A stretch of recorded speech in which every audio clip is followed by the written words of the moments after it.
میرا نام محمد ابراہیم ارباب ہے، میں اسسٹنٹ کمشنر سٹی حیدرآباد ہوں، اور مدنی چینل جو ہے اس کو میں مبارکباد پیش کرنا چاہوں گا۔ انہوں نے جس طرح کی جو ہے علم اور اسلامی نالج جس طرح لوگوں میں اسپریڈ کی ہے، یہ جو ہے نصیب میں بہت کم لوگوں کے ہوتا ہے، اور ان کی کاوشیں بہت جو ہے زبردست ہے ماشاءاللہ۔ میرا نام سید وسیم حسین ہے، میں سابق MNA رہا ہوں۔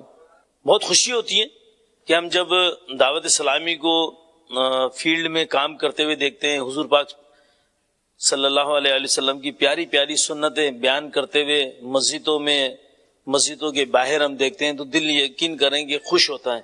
اور میں چاہتا ہوں، میری ذاتی خواہش بھی یہی ہے کہ دعوت اسلامی غیر سیاسی جماعت رہے، کیونکہ جب سیاست میں آدمی آتا ہے تو ایک دوسرے پہ کیچڑ اچھالتا ہے۔ تو میری خواہش ہے کہ دعوت اسلامی اسی طرح پیاری پیاری حضور پاک صلی اللہ علیہ وسلم کی سنتیں بیان کرتی رہے۔ میرا نام فواد، ڈپٹی کمشنر حیدرآباد۔ سب سے پہلے تو میں مدنی چینل کو مبارکباد پیش کروں گا کہ جی وہ دینی اور اسلامی کام بڑے احسن طریقے سے انجام دے رہے ہیں، اور ان کی جو بھی کاوش ہیں وہ قابل ستائش ہیں، اور میں نے ان کے مختلف مراکز جو ہے وزٹ بھی کیے ہیں۔ ان کی جو دین کے حوالے سے محنت ہے اور جو جستجو ہے، وہ کسی صورتاً بھی میرے پاس الفاظ نہیں ہے جو ان کی میں ان کی خدمت کو یقیناً خراج تحسین پیش کر سکوں، اور میں امید کرتا ہوں کہ وہ اپنی کاوشیں جنرلی معاشرے کی بہتری کے لیے، عوام الناس کے لیے وہ جاری رکھیں گے۔ حضرت صاحب سے ایک سوال ہے میرا، وہ یہ ہے کہ اگر آپ اپنے گھر سے باہر گئے ہوں کسی کام سے، تو آپ کا وہاں پہ جو ہے اسٹے 15 دن سے کم ہو، تو آپ کیا وہاں پہ سفر کی نماز پڑھ سکتے ہیں، اور اس میں ڈسٹنس کتنا ہونا چاہیے؟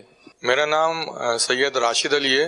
تو سوال میرا یہ تھا کہ قصر نماز جو ہے وہ مسلمان مرد عورت کے اوپر کس وقت فرض ہو جاتی ہے؟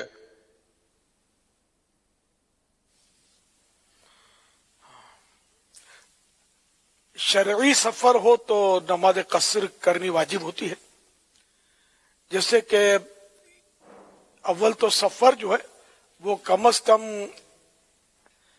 92 کلومیٹر اور 15 دن رات کم از کم قیام کی نیت سے اس نے سفر شروع کیا۔ تو اب جیسے ہی آبادی سے باہر ہوں گے، اپنے شہر کی جہاں سے بھی چلے، تو وہاں کی اپنی آبادی کی، اپنی بستی کی آبادی جو ہے وہ جیسے ہی ختم ہوگی تو اب نماز قصر اس کی شروع ہو جائے گی، اور وہاں جب تک رہیں گے تو وہاں بھی مسافر رہیں گے اور نماز قصر ادا کریں گے۔ واپسی میں بھی راستے میں قصر ہی پڑھنی ہے۔ جب اپنی آبادی میں داخل ہو جائیں گے تو اب وہ قصر نہیں پڑھیں گے، اب پوری پڑھیں گے۔ واللہ تعالی اعلم ورسولہ اعلم عز وجل وصلی اللہ تعالی علیہ وآلہ وسلم۔ صلو علی الحبیب صلی اللہ تعالی علی محمد۔